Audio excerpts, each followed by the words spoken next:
I'm very happy to be here and very happy to be alive and, be able to share some stories about my experiences, what's happened. Uh, it's deep. I'm bracing myself for the breadth and depth of exactly, what kind of schemes have been put up against me and who has actually participated in those schemes. As far as, excuse me, as far as my inner circle goes and the links of fraud and corruption that they've got into with my family, the Stubbs crime family. But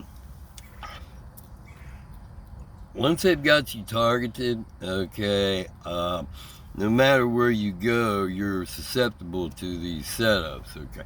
Especially if they've studied you and they know your likes and dislikes and limitations, uh, maybe addictions, whatever that may be.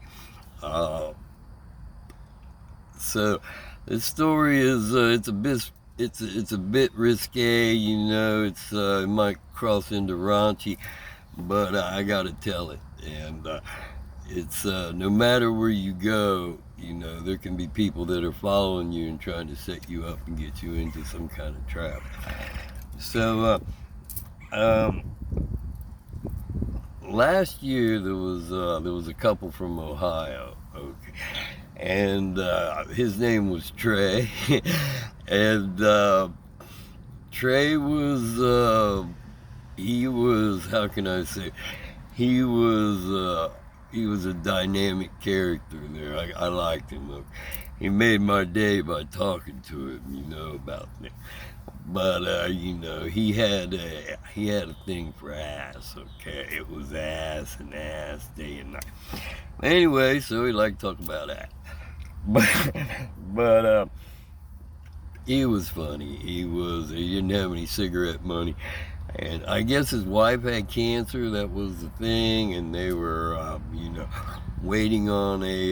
were waiting on a hotel or some support closer to where she could get her treatment, which is no laughing matter, But in the meantime, he was he was out and about. So anyway, we would cross paths, and I would talk to him. Um, I may have bought him a pack of cigarettes or something, maybe given him a bud or something like that. But anyway, he had lots of stories. He was really, really funny, and so while this was going on, I really wasn't thinking setup.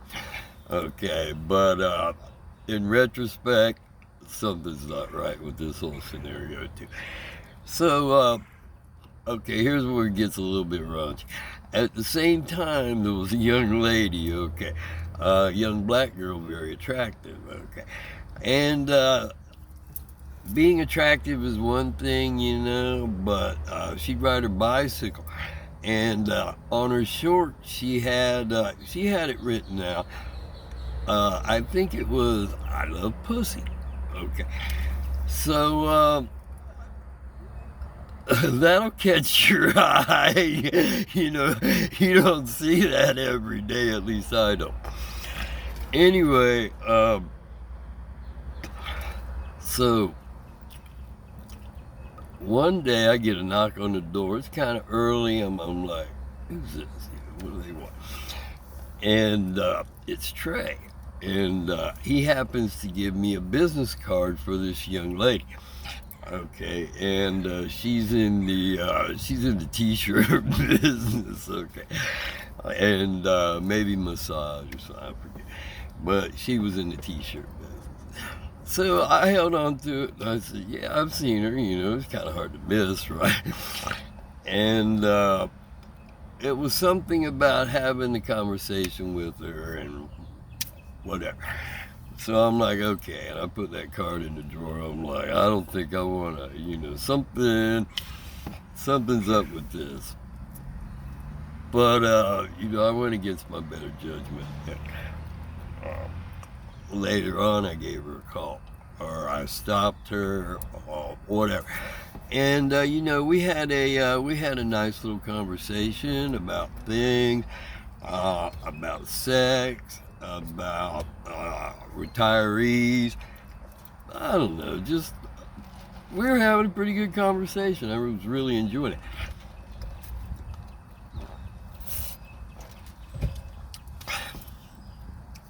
So I was more interested in the T-shirt or having a good conversation than any other after hours or after party, or we're gonna take it on to the next level.